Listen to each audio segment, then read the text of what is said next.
It's a great pleasure to have this evening under the badge of the Creative Futures Institute, not least because what we try to do is to bring people together from different disciplines.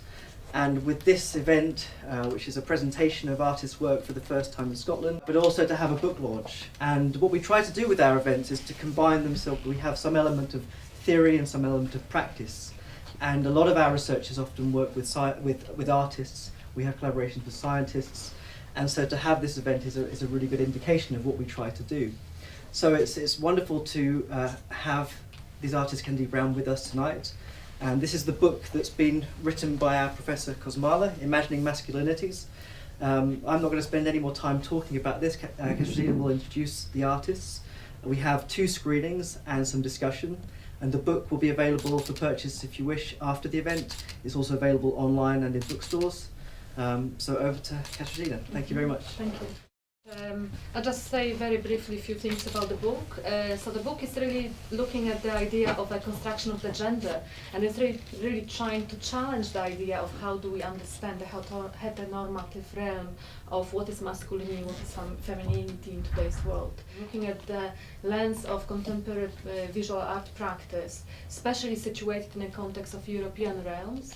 My research really focused on the artists' works who exhibited or are based or through diaspora renegotiated spaces of living and working within the European context. So what I'm trying to do is not only engage with the idea of a construction of gender and the kind of socio-economic discourse about the men and masculinity theories, but also what I'm trying to engage with if a space of visual culture and trying to challenge the kind of idea of a focus of the contemporary visual culture as tied to Anglo-American imagery, and actually trying to promote much more European context for the artist's work in terms of critical writing.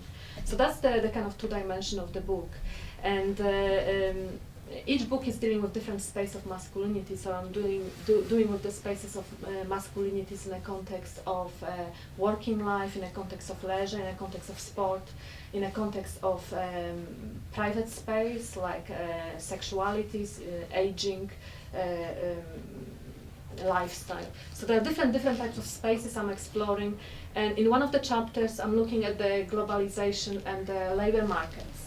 And in one of the space I'm really looking at is the idea of a masculinity at the bottom of economic ladder. So trying to challenge this idea of how we actually perceive the success today in a contemporary crisis context.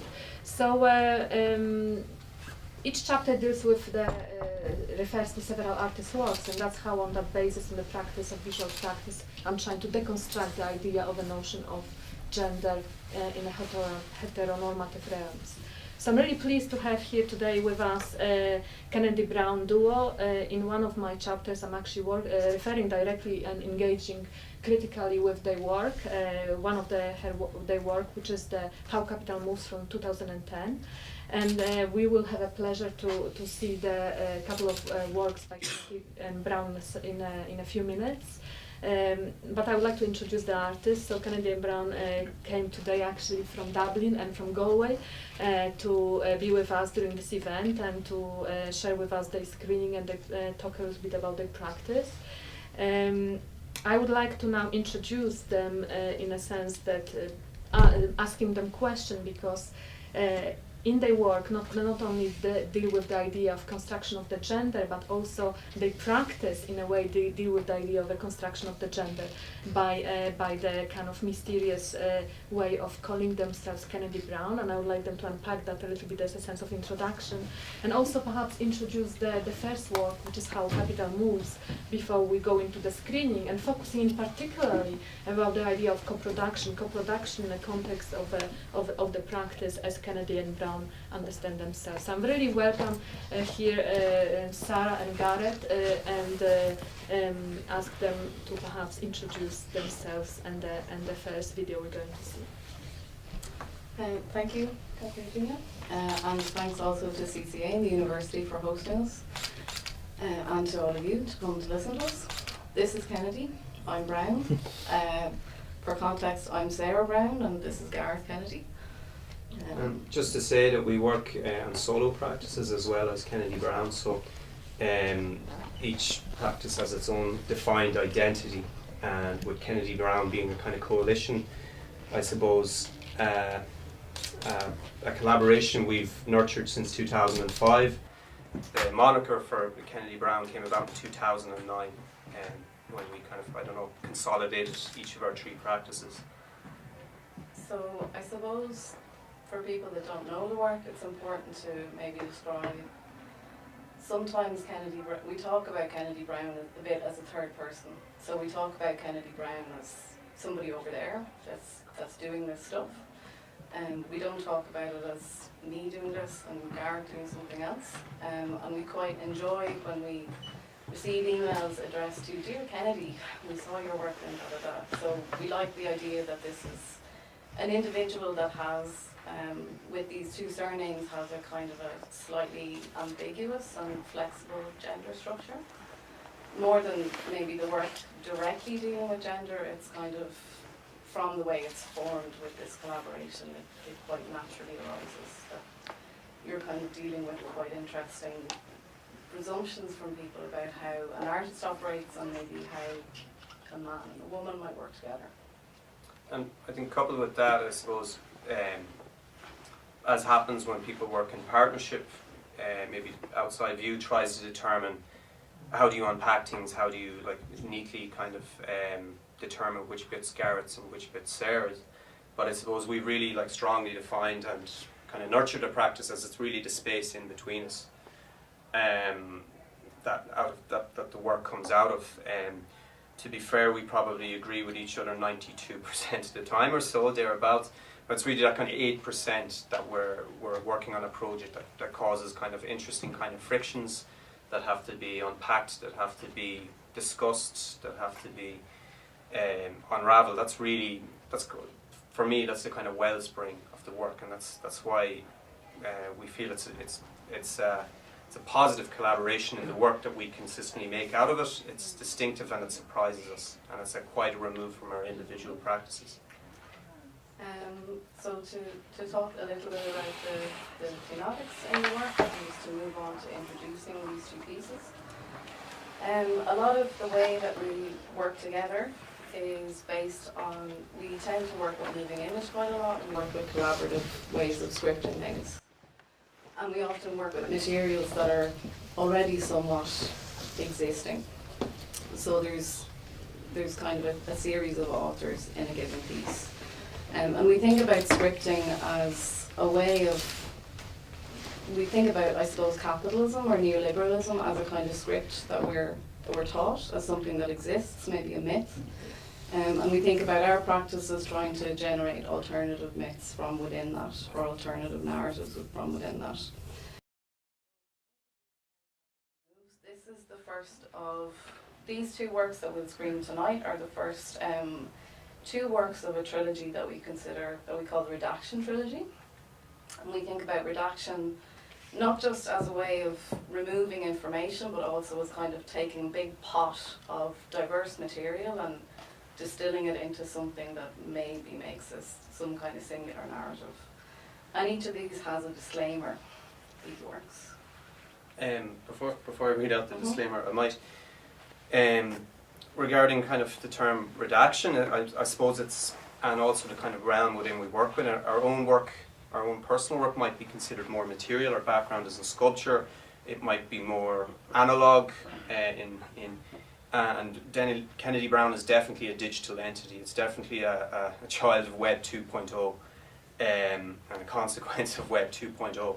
I suppose with all the projects we do, we manifest, we're always looking for a kind of delimited field, a corpus of texts, or a particular website, or a particular blog, or a particular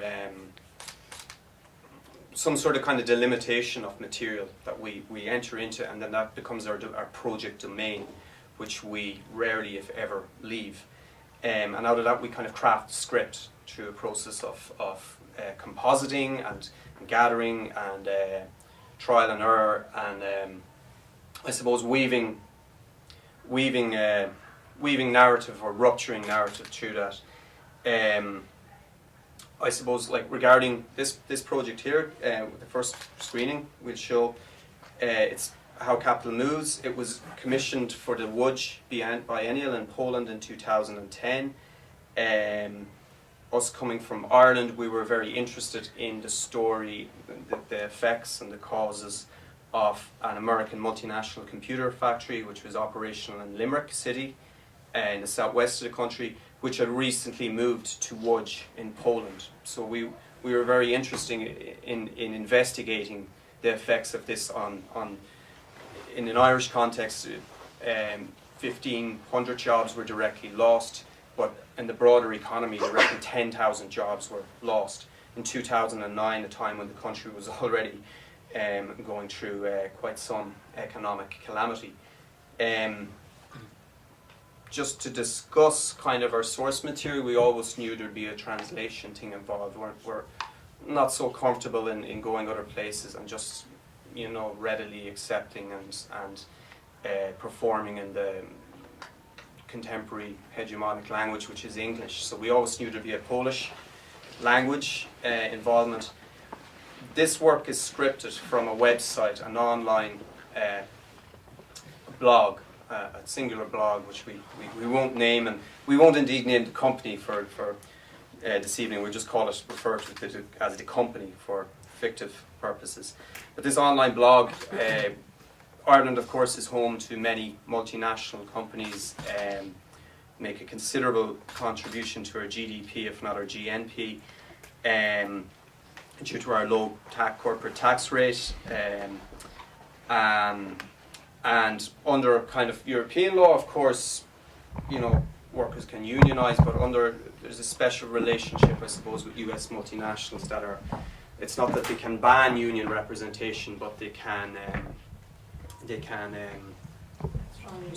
strongly discourage it, let's just say. So this website, this blog we came across, it was a kind of space for online solidarity for workers, not just based in Ireland, but based around the company's global network. Austin, Texas, Hyderabad in India, Roseburg in Oregon, Limerick in Ireland, and so on. So in examining this forum, we went through this forum, and out of this we scripted 6 psychologies, six project psychologies. I've talked quite some. Okay. I suppose the rationale for talking about the background to the work a little bit too much now, we're nearly finished, is I suppose just to say that it's important for us to extrapolate from quite a particular context into something bigger, and also to try to find a form of visual representation that doesn't fall into expected categories. So in dealing with really difficult emotional stories around redundancy, that you're not kind of performing a victim tourism or telling stories that are already known. So I don't think we need to say anything else. It's probably time to screen the work, but just to read out the disclaimer. The work is based on true stories. All characters appearing in the work are anonymous personae. Any resemblance to real persons, living or dead, is coincidental. And we can speak a little bit more when we've all seen the work. I just maybe mention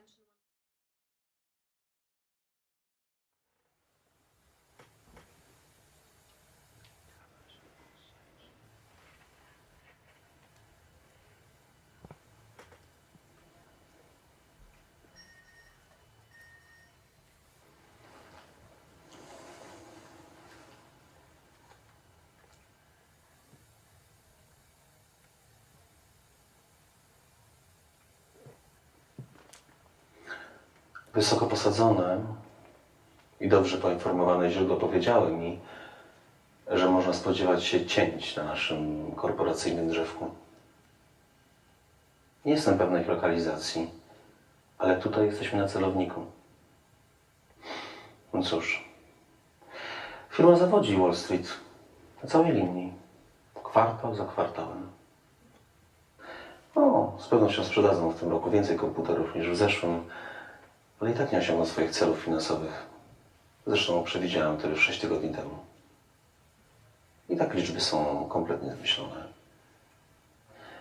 A jeśli tego nie osiągną, tylko patrzeć, jak Wall Street ich zleje. Ciekawe, co wtedy zrobi Michael i jego chłopcy z NBA.